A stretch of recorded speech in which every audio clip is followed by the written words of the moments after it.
그 하이브는 일반 엔터사하고 조금 틀린 점이 있습니다. 근데 보통 이제 엔터테인먼트 하면은 하이브, JYP, 그 다음에 SM, YG 엔터 이런 이제 주식들을 통틀어서 그냥 엔터테인먼트 그 종목으로 이렇게 같이 분류를 하는데 전혀 이제 다른 엔터테인먼트하고는 좀 틀린 부분이 있습니다. 하이브가.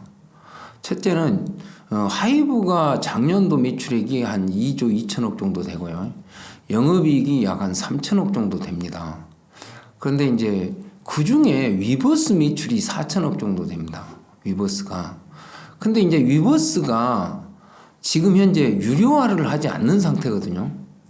근데 이제 위버스 전체를 유료화 시키기는 어려울 수도 있을 것이고, 그래서 위버스 멤버십이라고 해서 일종의 이제 유료화를 한다는데, 그러니까 IR을 할 때마다 그 위버스에 대한 관심이 굉장히 많았고, 위버스에 대해서 이렇게 미온적으로 이야기하면 주식이 굉장히 매도가 많이 나오는 그런 것들이 분기마다 그 IR 할 때 겪었던 일입니다. 그래서 위버스가 만약 그 2023년도 말에 원래는 유료화를 하기로 했었습니다. 근데 이게 위버스 회원이 7천만 정도 된 데다가 월 고정적으로 이렇게 들어오는 그 사람 수가 약 작년도 말에 3분기에 1,050만이었습니다. 그러다 보니까 이제 이게 유료화가 되게 되면은 엄청나게 주가가 오를 수밖에 없지 않을까 이렇게 생각을 합니다. 그리고 이제 그 DOU라고 한 이 위버스의 10분의 1 정도 되는 회사가 있기는 하는데 위버스 매출에 비하면 너무 미미한 것이기 때문에 전 세계적으로 이런 앱을 갖고 있는 회사가 엔터테인먼트 회사에서 유일하게 하이브라고 생각하면 됩니다. 그래서 하이브가 올해 어찌됐든 간에 그 멤버십 쪽에 그 유료화를 하게 되면은 하이브 주가는 상당히 오르지 않을까. 그러면 이제 사실 이제 늘 그거에 대한 답변을 그 IR 할 때 답변을 해주거든요. 그러면 2월 26일 날이 IR입니다. 그래서 2월 26일 날 하이브에서 어떻게 이제 위버스에 대한 유료화를 이야기할지 그것에 따라서 올해의 주가의 그 어떤 방향성이 결정되지 않을까 이렇게 생각합니다. 그리고 이제 그 다음에 제가 또 말씀드릴게요. 그 다음에는 BTS 완전체라고 하는 부분에 대해서, 그러니까 지금 하이브에 대해서 뭐 22만 원 밑으로는 주식을 사면 좋겠다 이런 관점에서 보고 있습니다. 그리고 BTS 완전체가 2025년도 한 6월쯤이나 7월쯤에나 이제 전체가 제대를 합니다. 6월쯤에. 그렇게 되면 한 7월쯤에나부터 이제 활동을 할 가능성이 있지 않습니까? 그런데 이제 2024년도 6월 달에 BTS 진이 제대를 합니다. 근데 이제 이미 그 다 작사 작곡 다 해놓고 다 준비를 했기 때문에 제대함과 동시에 바로 활동에 들어간다고 이렇게 하더라고요. 그리고 2024년도 10월 달에 J-Hope이 또 제대를 합니다. 그래서 위버스 유료화와 더불어서 지금 현재 그 BTS 진과 J-Hope이 이렇게 제대할 때 주가가 상당히 이제 그 완전체를 향해서 상승하지 않을까. 그래서 이제 저도 이제 BTS를 분석을 하면서 느낀 건데, 정국이라든가 이런 사람들이 이제 그 가수가 활동을 하잖아요. 그러면 우리가 일반적으로 엔터테인먼트 회사에서 어떤 가수가 아티스트가 노래를 불러갖고 유튜브 클릭 수를 보면요, 거의 아마 우리나라 전체 다 가수들이 다 클릭하는 숫자를 합한 것만큼 그렇게 나올 겁니다. 그러니까 이게 BTS라는 것을 분석을 하면 할수록 그 위력이 엄청 크더라고요. 우리가 생각한 것처럼 이렇게 같은 그냥 아티스트급이 아니고 정말 그 완전체가 됐을 때에 대한 기대감이 저는 굉장히 높습니다. 그리고 그 완전체가 됐을 때는 주가가 그때 가서는 엄청나게 상승해 있지 않을까 이렇게 생각합니다. 그러니까 지금 현재 우리가 보면은요, 우리나라와 같은 엔터테인먼트 모델이 없어서 미국 같은 데서도 지금 현재 가수를 이렇게 선발해서 이렇게 해외 이제 걸그룹을 만들지 않습니까? 그런데 전 세계적으로 지금 현재 엔터테인먼트 회사 중에 우리 하이브 같은 경우 보면은 글로벌화 될 수 있는 역량을 충분히 갖고 있거든요. 그리고 또 이제 이 하이브를 보면은 중요한 게 뭐냐면 이번에 보면 있지 않습니까? SM이라든가 JYP라든가 YG가 주가가 엄청 하락했어요. 그걸 이제 뭐 다른 기업에 대해서 그렇게 말하고 싶지 않는데 간략하게 하락 이유를 말씀드리자면 SM은 이수만 회장이라고 해야 됩니까? 그분이 M&A로 이제 팔면서 그와 관련된 아티스트들이 많이 나갔습니다. 또 그와 관련된 경영하고 무슨 이렇게 프로듀서를 하는 사람들이 많이 나갔어요. 근데 또 이번에 뭐 이렇게 주가 조작 사태 때문에 또 그때 이제 사람들이 많이 나갔습니다. 그냥 나간 게 아니라 그들이 나가서 또 되게 크게 엔터테인먼트 회사를 또 장애에 이렇게 만들어가지고 이렇게 펀딩을 받고 그런 과정에 있거든요. 그러다 보니까 지금 현재 SM의 이렇게 아티스트, 그러니까 그룹 아이돌들이 제대로 이렇게 프로듀싱이 안 된다고 봐야 됩니다. 그런데 이제 최근에 그래도 SM에서 굉장히 뜨고 있는 그룹이 라이즈거든요. 그래서 그런 것들은 보면은 정말 잘하고 있는 부분도 있다 이렇게 말씀드리고, 이제 이 하이브 쪽에서 보자면요. 왜 하이브는 실패가 없냐면 실질적으로 이제 중요한 프로듀서가 2명 있습니다. 하나는 방시혁 의장하고 두 번째 민희진입니다. 그러니까 방시혁 의장이 지금 프로듀싱을 하는 것이 빅히트 뮤직, 그 다음에 빌리프렌, 엔하이픈이 있는 빌리프렌, 그 다음에 소스 뮤직의 르세라핌, 그런 식입니다. 그런데 지금 현재 빌보드 200을 보면은 항상 지금 우리 하이브 쪽에서 들어가 있는 아티스트가 정국, 그리고 뉴진스, 그리고 지금 현재 TXT, 투모로우 바이 투게더, 그 다음에 엔하이픈입니다. 근데 하이브에서 앞으로 가장 BTS 다음으로 비전이 있는 남성 아이돌을 이야기하자면은 엔하이픈이 될 것 같습니다. 엔하이픈이. 그리고 지금 현재 하이브에서 여성 걸그룹으로는 뉴진스가 나중에 보면은 제2의 BTS급이 될 수가 있습니다. 그게 왜 그러냐면 지금 프로듀싱을 하는데 민희진 대표하고 그와 더불어서 SM부터 호흡을 맞췄던 250이라는 래퍼가 있습니다. 그리고 또 프랭크라고 하는 분이 있습니다. 그래서 프랭크하고 250이 거의 절반 정도 작곡을 하는 그런 형태로 가고 있는데, 이게 뽕짝부터 희한한 우리가 보면은 아재들 있지 않습니까? 그런 아티스트들이 그러니까 이렇게 보면 됩니다. 슈퍼사이를 작곡한 사람이 프랭크입니다. ETA를 작곡한 사람이 250이라는 사람입니다. 그러니까 굉장히 두 사람이 작곡할 때마다 엄청난 인기가 있고, 또 민희진이 같은 경우는 너무 완벽한 프로듀싱을 하고 있기 때문에 미래가 굉장히 밝습니다. 그러면 왜 이런 미래가 있냐? 그것을 JYP 같은 데서 한번 찾아보면 알 수가 있을 거예요. JYP는 실질적으로 그동안은 잘했는데 박진영 대표가 프로듀싱을 대부분 합니다. 근데 이제 그것에 대한 무슨 일인지는 모르지만 지금 현재 있지, 엠빅스, 그 다음에 미국의 이번에 선발한 걸그룹, 그 걸그룹들의 작사 작곡을 박진영 대표가 해서 프로듀싱을 하는데, 그러니까 그 부분에서 굉장히 이제 음반 판매라든가 이런 것에 실패를 했습니다.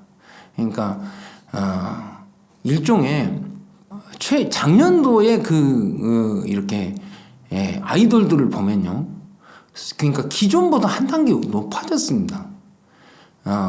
방시혁 의장이 르세라핌을 이렇게 프로듀싱을 할 때는 굉장히 강렬한 춤을 추다가 나중에 퍼펙트 나이트라고 해서 굉장히 부드러운 춤을 춰서 또 인기를 끌고 이렇게 굉장히 한 단계 높아졌습니다. 또 뉴진스도 그렇고요.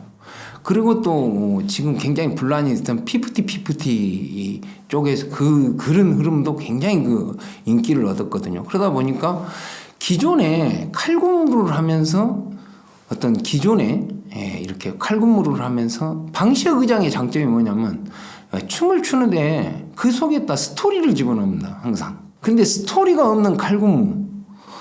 사실은 이제 이게 작사 부분은 우리가 참 노래를 들어보면 이게 들을 때 들을둥 말둥 하는 그런 언어들이 많지 않습니까?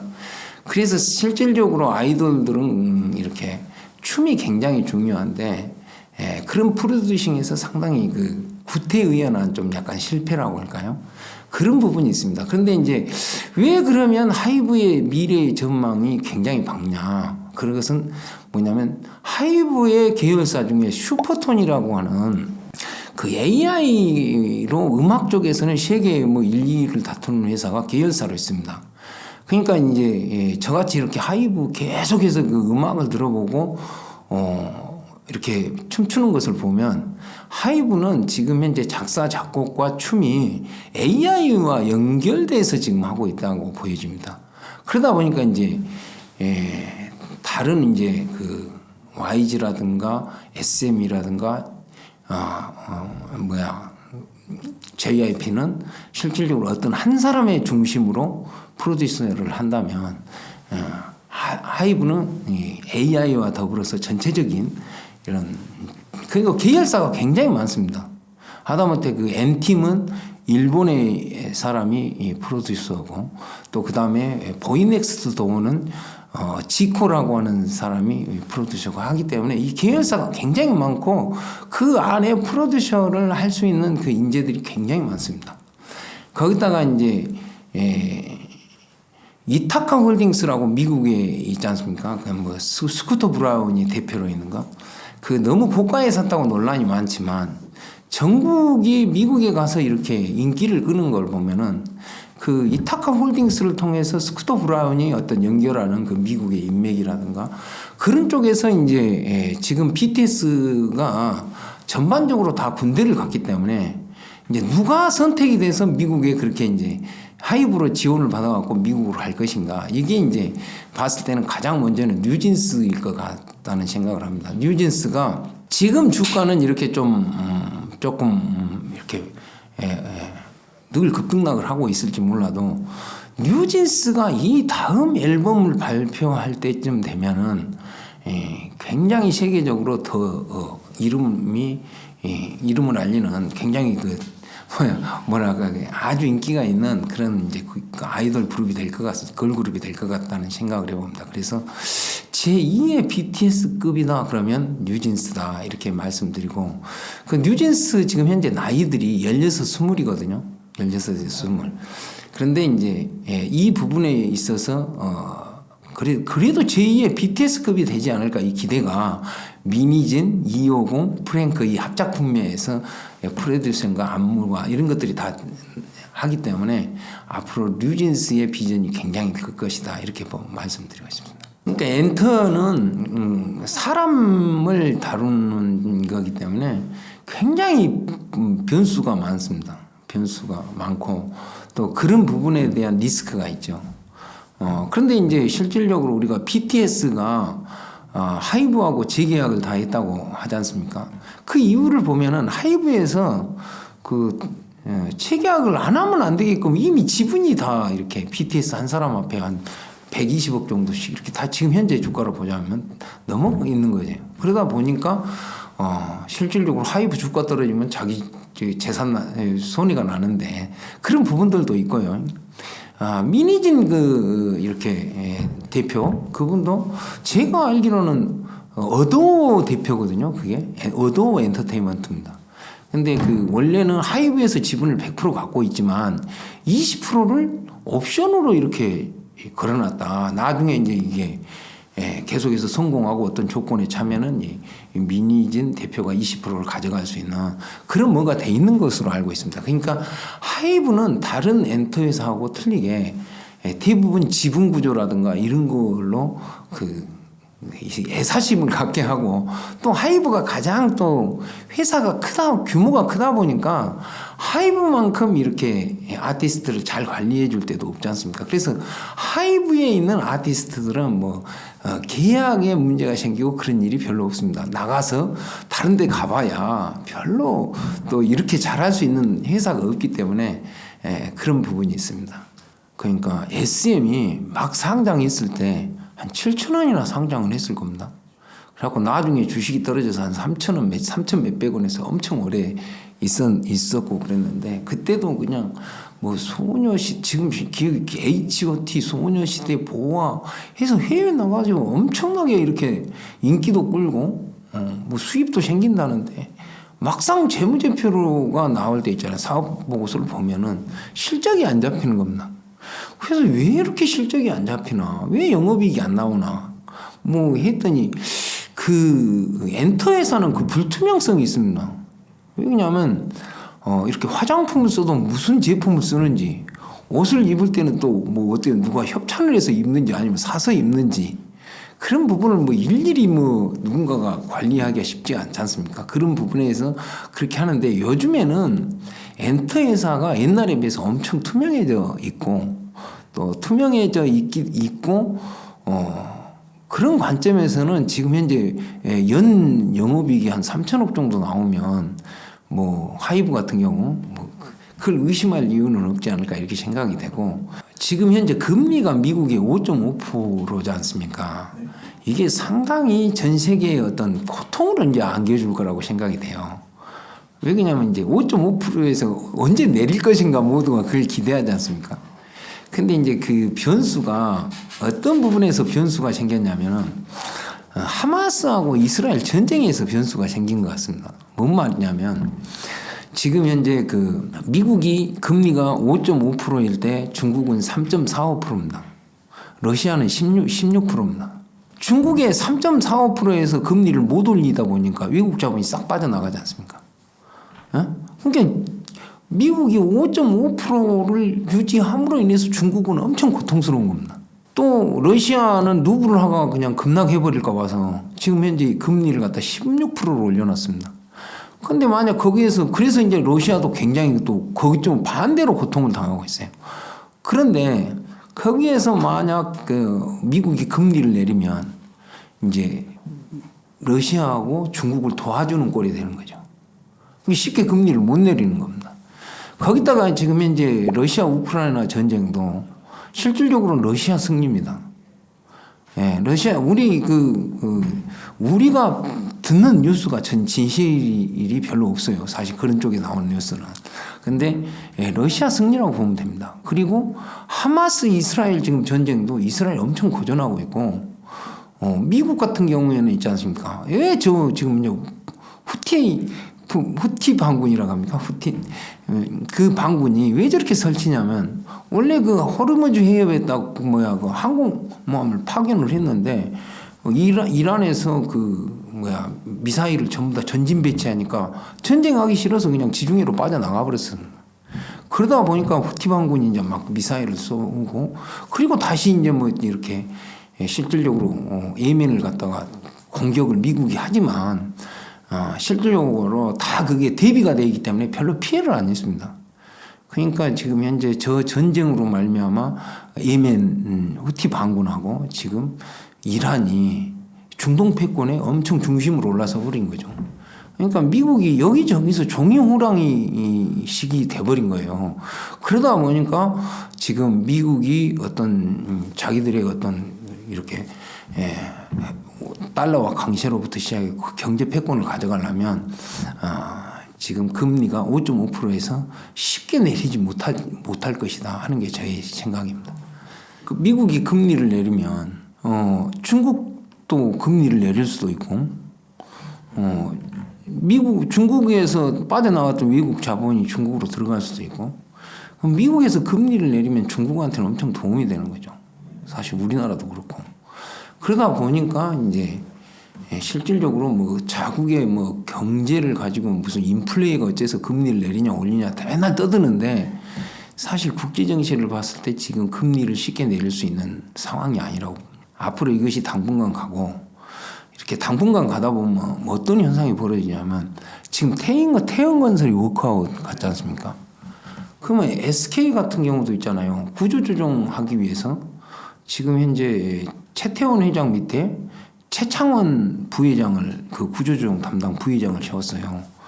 그래가지고 지금 현재 SK 같은 경우는 지금 M&A 인력으로 경영을 하고 있어요. 대부분 SK 하이닉스도 M&A를 통하지 않습니까? 그 대표적인 실패가 뭐냐면 중국 인텔의 다롄 공장이지 않습니까? 거기 11조가 들여서 샀는데 앞으로 또 얼마를 들여야 정상화할지 어쩔지 또 적자 규모도 엄청나지 않습니까? 그쪽에. 그러니까 지금 SK 하이닉스가 사실 HBM 쪽에서 독주를 하고 있어요. 그래서 올해 같은 경우는 HBM 3E라는 제품을 생산하기 위해서 기존에는 2000 있지 않습니까? 2000 공장이 다 HBM 공장은 2000회가 있었어요. 근데 땅이 좁아가지고 지금 청주에다 팹을 짓기 위해서 땅을 다 장만해 놓고 있습니다. 그래서 이제 SK 같은 경우는 작년 연말 4분기 있지 않습니까? 영업이익이 한 2천억 정도 났다고 그래요. 근데 올해 이제 SK증권에서는 11조 정도 영업이익을 낼 것이다 그러는데 사실 SK 하이닉스 내부적인 어떤 사람들이 그렇게 이야기하는지 모르겠는데 내부적으로 도는 이야기는 8조에서 9조 정도 영업이익을 낼 것이다. 이렇게 하고 있다고 그래요. 그런데 이제 그것은 한번 봐야 되겠지만 어찌됐든 지금 그 부분이 왜 HBM을 독주를 하는가 봐봐야 될 거예요. 왜냐하면 자꾸 이제 삼성전자 주가가 왜 떨어지는 거하고 연관이 되어 있는 거거든요. 엔비디아에서 챗GPT GPU를 만들 때 그게 맨 처음에 돈이 안 됐답니다. 그래갖고 HBM 부서가 삼성에도 있었고 SK 하이닉스도 있었대요. 근데 삼성에서는 돈이 안 되니까 이걸 없애버렸다는 거예요. 그리고 이제 SK 하이닉스에서는 이걸 집중적으로 개발을 하고 그러다 보니까 개발로 끝나는 게 아니라 특허를 다 내놓은 거예요. 먼저 SK 하이닉스에서. 그래서 이제 이게 하다 보니까 지금은 거의 SK 하이닉스의 HBM을 따라올 수가 없고 그래서 앞으로 이제 반도체에서는 실질적으로 이제 삼성은 어떤 나타낼 거 없어요. 왜냐하면 지금 현재 파운드리 쪽 TSMC보다 격차가 더 벌어지고 있죠. 그 다음에 D램 그렇다 치고 D램 쪽에서는 HBM이 SK 하이닉스를 못 따라가고 있죠.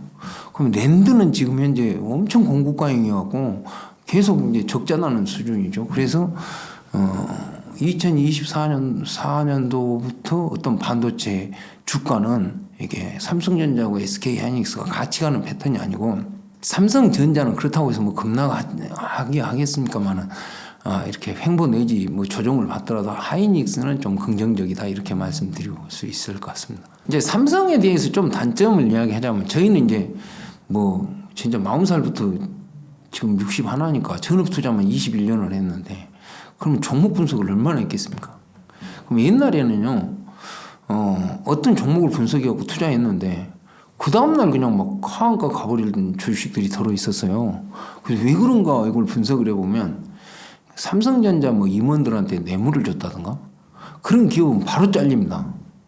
그래갖고 상장 폐지되는 걸 봤어요. 근데 요즘에는 이제 삼성전자 협력업체들 보면요 주가가 튈 때 언제 튄지 아십니까? 전환사채 발행하면 주가가 튑니다. 전환사채가 누구한테 가겠습니까? 무기명 전환사채니까. 그렇잖아요. 꼭 그래요. 그게 그만큼 삼성전자의 투명성이 굉장히 이제 결여돼 있고 그 다음에 이제 또 이제 장비 발주를 보면 인맥에 의한 장비 발주가 굉장히 많죠. 어떤 기업에 임원이 삼성전자 출신이 있더라.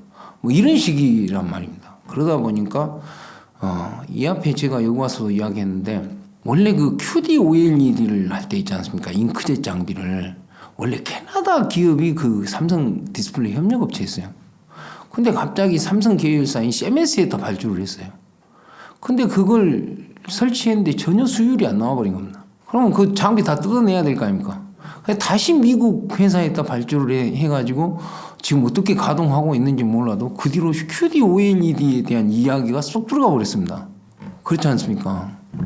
그러니까 이제 이번에 그러고 또 HBM 있지 않습니까? 번딩 장비도 삼성전자에서 원래 본딩하고 TSV 장비는 가장 잘 만드는 데가 한미 반도체 아닙니까? 근데 본딩 장비를 CMS에다 발주를 했습니다. 그래서 HBM이 잘 될란가 그런 의문도 있고 해서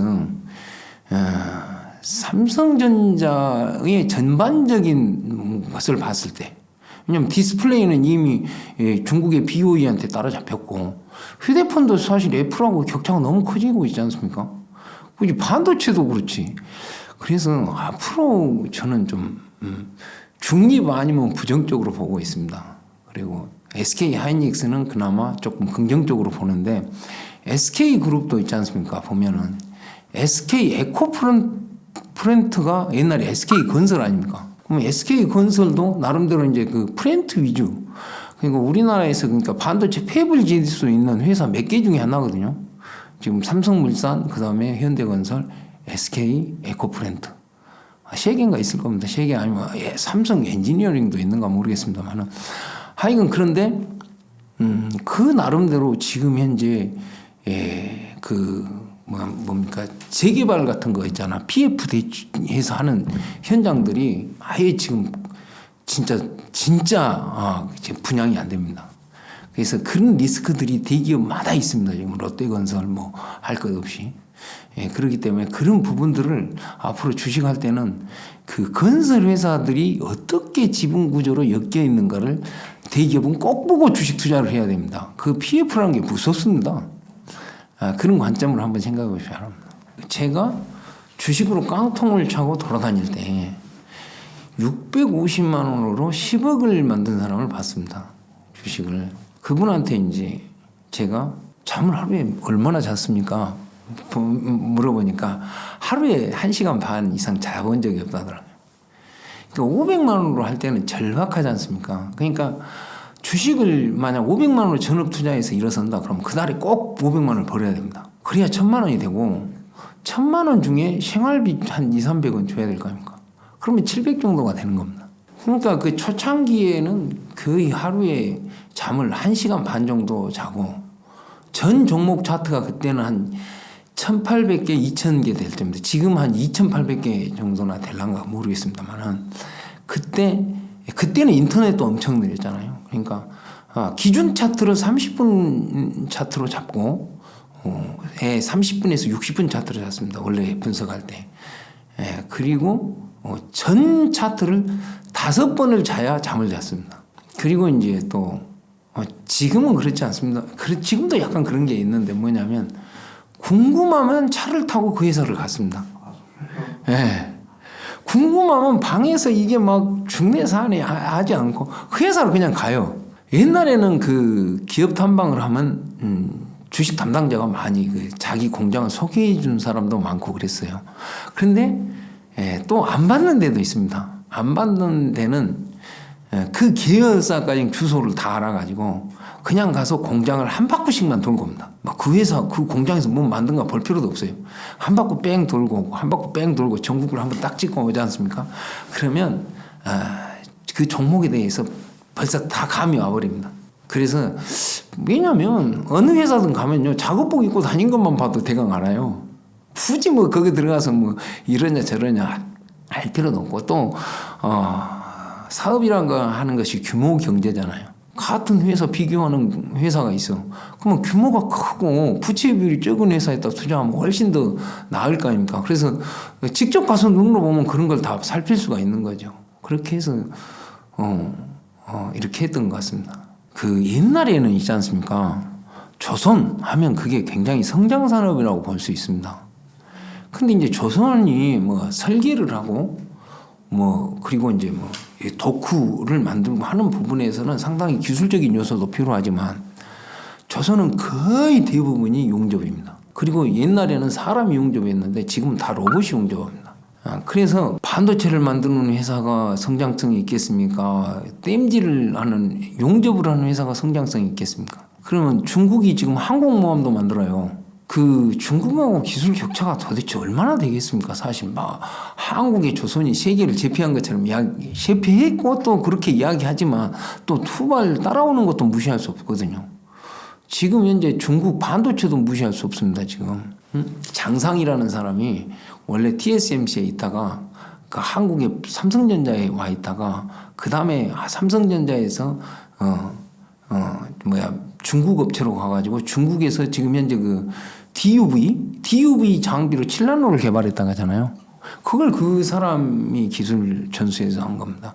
그러니까 중국도 지금 반도체 기술이 굉장히 업그레이드 돼 있어요. 그러면은 중공업도 마찬가지입니다. 그 조선도. 근데 주식은 이따리 평생 해봐도 왜 하이브를 그렇게 막 널뛰기 종목을 보고 있냐면 나중에 보면 성장성으로 다 끝나버리더라고요. 성장성이 있는 종목은 막 10배도 가 있고 5배도 가 있는데 그냥 건설, 쇳덩어리, 용접 이런 회사는 평생 지켜봐도 평생 그 배당이나 받고 있어야지 그게 안 가더라고요, 주식이. 그래서 지금 현재 조선주를 주식 투자를 해갖고 무슨 돈을 벌어야 되겠다. 배당은 받으면 되는데 주가가 올라서 돈을 벌어야 되겠다. 이것은 조선이 엄청나게 잘 가도 힘들고. 그러면 수소는 그러니까 LNG 있지 않습니까? LNG 결빙 온도가 한 160도 정도 돼가지고 배를 갖다 영하 180도 정도 유지해야 됩니다. 153도각이에요. 결빙 온도가 LNG가. 그리고 이제 수소는 253도각입니다. 결빙 온도가. 그러니까 이제 280도 정도는 만들어야 배가 영하 280도는 만들어야 이동을 할 거 아닙니까? 그래서 이제 수소에 대해 수소 운반선을 누가 만드냐. 이것에 따라서 또 굉장히 그런 쪽에서 큰 어떤 상황이 생길 것 같습니다. 여러분들 이제 또 2차 전지 하신 분들이 또 한 가지 좀 알고 계실 것은 뭐냐면 2차 전지는 그러니까 양극재를 만약 만든다고 하면은 양극재를 만드는 회사는 리튬 가격이 싸면 쌀수록 좋겠지 않습니까? 그리고 이제 현대차 그러면 차량이 갑자기 양극재 가격 떨어졌다고 해서 확 떨어지고 그러지 않지 않습니까? 어느 정도 가격은 있지. 그러니까 이제 또 그런 회사들이 이익이 될 수도 있겠죠. 그런데 이제 실질적으로 이제 리튬 가격이 어느 정도 고가로 유지되지 않으면 이걸 리사이클을 할 수가 없겠죠. 폐배터리를 가져다가 폐배터리를 가져다가 하는 성일 하이텍인가요? 막 폴란드 공장이 옛날에 정지 먹고 그랬어요. 왜냐하면 그게 침투수가 엄청나게 공해고 그리고 분진. 실질적으로 대기업들은 그 사업을 안 합니다. 막 정부로부터 하도 규제를 많이 받는다. 그래서 그걸 하려면 리튬 가격이 어느 정도 고가여야지 이렇게 하는 것이거든요. 그런데 지금 현재 예전에 제가 여기 이 방송 맨 처음에 왔을 때만 하더라도 근데 보편적인 리튬 가격이 한 2만 위안 선에서 유지가 됐었습니다. 수산화 리튬입니다. 탄산 리튬은 더 떨어지고요. 그러니까 탄산 리튬을 가공해갖고 수산화 리튬을 만드는 거거든요. 그래서 이제 수산화 리튬이 그래도 이제 16,000, 15,000대에서 계속 유지됐거든요. 지금은 13,000 이하 밑으로 떨어졌습니다. 12,000 위안 정도 합니다. 12,000 위안 정도에서 계속 이제 그 가격으로 가고 있어요. 그래서 근데 리튬 가격이 그렇게 떨어지면 양극재 종목들 주가가 많이 하락할 줄 알았는데 또 그렇지는 않더라고요. 그래서 이제 그것 때문인지 몰라도 오늘 주가로만 보자면 에코프로 BM은 플러스인데 에코프로는 마이너스지 않습니까? 그러니까 에코프로는 리튬을 재가공하는 회사들이나 리튬 관련해갖고 계열사가 많지 않습니까? 근데 에코프로 BM 입장에서는 리튬을 싸게 가져오면 좋을 거 아닙니까? 이제 기존에 가져놨던 것이 재고 자산이 이제 엄청난 손실이 나온 부분들이 때문에 지금 현재 주가에 영향을 미치고 있거든요. 그런 점을 한번 참고하셔가지고 지금 현재 리튬 가격이 13,000 이하 밑으로 떨어져서 12,000 몇백 정도에 계속해서 유지되고 있다. 이 점을 한번 보시면서 리튬 가격이 회복될 기미가 없고 앞으로도 리튬은 계속 발견되기 때문에 더 떨어지지 않을까 이렇게 생각을 해봅니다. 그래서 이제 보면은 반도체 중에 온 디바이스인가? 그 막 유명했지 않습니까? 근데 온 디바이스 주식을 딱 보면 전부 다 뭐예요? 토이나 팹리스 아니면 디자인 하우스 종목들이에요. 근데 사실 우리나라에서 있지 않습니까? 엔비디아 같은 데는 자기들이 설계해갖고 미탁해서 갖다 팔지만 우리나라에서 과연 그렇게 설계를 할 수 있는 기업이 몇 개나 되겠습니까? 거의 없지 않습니까? 팹리스를 그렇게 해서 대량으로 뭔가 미출을 그러면 이제 그 다음에는 디자인 하우스인데 파운드리 쪽에 디자인 하우스는 딱 누구만 쳐다보는 겁니까? 삼성전자죠. 그럼 미출이 있겠습니까? 없겠습니까? 그게 문제입니다. 근데 이제 그 부분이 그런다고 할지라도 삼성 자체 칩을 거의 못 쓰지 않습니까? 그 엑시노스라고 합니까? 거의 못 쓰고 다 퀄컴에서 오는 걸로 쓰고 사실 그러니까 이제 TSMC 협력업체로 있다가 이전에 갖고 삼성으로 온 회사가 있거든요. 그러면 TSMC 협력업체에 있을 때는 1년 매출액이 3천억씩 했는데 삼성으로 와갖고는 1년에 계약 수주해 놓은 거 보면 500억도 안 될 때가 많아요. 그럼 앞으로 어느 천년에 그 TSMC를 따라잡든지 그게 잘 돼가지고 수주를 할 수 있을지는 굉장히 테마까지 그게 실적으로 연결되는 것은 쉽지가 않는 거죠. 그렇지 않습니까? 그래서 저는 그런 것을 보면은 좀 그럴 것 같으면서도 좀 어렵지 않을까. 그 외에 이제 그 현대차라든가 삼성전자에서 이렇게 직접 지분 투자를 하는 기업들이 들어있거든요. 팹리스 기업 중에 그런 것들은 그래도 약간 비전이 있다고 보여집니다. 어떻든 저는 주식시장에서 전업 투자로 21년을 살아서 또 잘 살고 있습니다. 그래서 나만 주식 투자하면서 번 돈으로 참 베풀기도 많이 베풀어 왔고 이렇게 살아왔습니다. 그런데 주식 투자는 하면 할수록 어렵더라고요.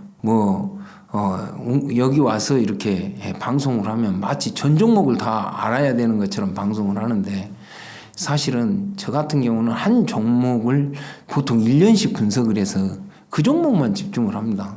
그래도 이제 종목을 선택할 때 번전이 대박이다 생각하고 번전을 할 만한 종목을 이렇게 선택을 합니다. 어떤 상황이 생겼을 때. 여러분들도 어떤 선택과 집중의 관점이 있어야지 지금은 뭔가 시세를 따라가기가 너무 변화 속도가 빨라가고 어렵고요. 또 그리고 지금 같은 경우에는 신용이라든가 이런 거 쓰면은 주가하고 굉장히 엇박자져서 손실이 가중될 수 있는 그런 장세입니다. 그래서 2024년도는 그 어느 때보다 보수적인 투자를 하면 좋겠다 이렇게 말씀드리면서 마치겠습니다.